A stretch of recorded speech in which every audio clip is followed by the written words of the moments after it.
Hello everybody, welcome to high maths. So ये जो question हमारे सामने है ट्रिग्नोमेट्रिक फंक्शंस का क्वेश्चन है और ये आपको एनसीईआरटी एग्जाम्पलर में देखने को मिल जाएगा। And this has been asked as it is in JEE Mains a couple of times. एक बार AIEEE हुआ करता था तब भी पूछा जा चुका है ये क्वेश्चन। तो समझते हैं इस क्वेश्चन को। tan 9 degrees minus tan 27 degrees minus tan 63 degrees plus tan 81 degrees, इसकी हमें वैल्यू चाहिए। तो इस क्वेश्चन में ये जो 9 डिग्रीज है और 27 डिग्रीज है, राइट, इन्हीं दो एंगल्स पे ये क्वेश्चन रिवॉल्व हो रहा है। क्योंकि हमें पता है 9 डिग्रीज का जो डबल होता है 18 डिग्रीज, उसकी हमें स्टैंडर्ड वैल्यूज पता होती हैं। और 27 डिग्रीज का जो डबल होता है 54 डिग्रीज, उसकी भी हमें स्टैंडर्ड वैल्यूज पता होती हैं। क्योंकि अगर 54 डिग्रीज की वैल्यूज देखी जाए, they are nothing but the complementary values of 36 degrees. तो इनकी साइन कॉस की वैल्यूज हमें याद रखनी होती हैं। तो देखते हैं कि इस क्वेश्चन को कैसे सॉल्व किया जाएगा। सबसे पहले tan 9 और tan 81 इन दोनों को एक ब्रैकेट में रखते हैं। tan 27 और tan 63 को एक ब्रैकेट में रखते हैं। ऐसे क्यों? क्योंकि ये दोनों कॉम्प्लीमेंट्री एंगल्स हैं, ये दोनों भी कॉम्प्लीमेंट्री एंगल्स हैं। 9 और 81 कॉम्प्लीमेंट्री एंगल्स हैं। तो tan 81 को मैं कुछ ऐसे लिख सकता हूं, tan 90 माइनस 9, और tan 90 minus 9 will become as cot 9। तो इसका मतलब ये एक्सप्रेशन बन गया tan 9 प्लस cot 9।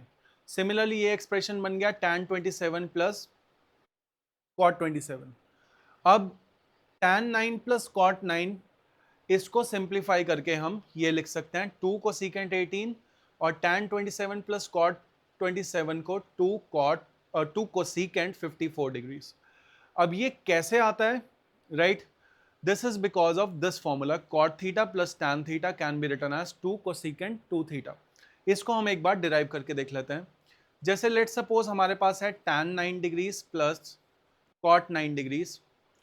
इसको मैं लिखूंगा sin 9 बाय cos 9। इसको मैं लिखूंगा cos 9 बाय sin 9। और जब एलसीएम लिया जाएगा तो ये बनेगा sin 9 इंटू कॉज 9, और ऊपर आएगा sine square 9 plus cos square 9। Sine square theta plus cos square theta is always equal to 1, ये 1 हो जाएगा। और जो नीचे साइन 9 कॉस 9 है, इसको 2 से मल्टीप्लाई डिवाइड करके ये बन जाएगा sine 2 theta which is sine 18 degrees. So this is nothing but 2 cosecant 18 degrees. तो अगर 9 डिग्रीज चल रहा था तो we are getting 18 degrees. So similarly अगर cot theta plus tan theta है तो I will get 2 cosecant 2 theta. तो कोसेकेंट 2 थीटा का मतलब है कोसेकेंट 18 डिग्रीज यहाँ पे, और यहाँ पे है कोसेकेंट 54 डिग्रीज। अब जो स्टैंडर्ड वैल्यूज हमें पता होती हैं वो ये होती हैं कि साइन 18 डिग्रीज की जो वैल्यू है that is nothing but √5 minus 1/4, and similarly cos 36 degrees which is nothing but sine 54 degrees, इसकी वैल्यू हो सकती है √5 प्लस 1/4। तो ये जो वैल्यूज हैं ये आपको याद रखनी होती हैं। ये वैल्यूज को जैसे ही हम यहाँ पे प्लग करेंगे, ये जैसे ही पुट करेंगे, तो I will gate 4 upon √5 minus 1 minus 4 upon √5 plus 1। तो ये जो 2 है ये पूरा इसके ऊपर है, पूरा ब्रैकेट में है 2। तो जैसे ही हम इसको सॉल्व करेंगे आई विल गेट द आंसर। इसको रैशनलाइज करना है, रैशनलाइज कर लो, या फिर सीधा डिनोमिनेटर का एलसीएम लेके I will get the answer as 4। तो कुछ इस तरीके से इस क्वेश्चन को सॉल्व किया जाता है। And this is a very important question. ये आपके स्कूल एग्जाम्स में भी पूछा जा सकता है और ये जेईई मेंस में भी पूछा जा सकता है। Thank you.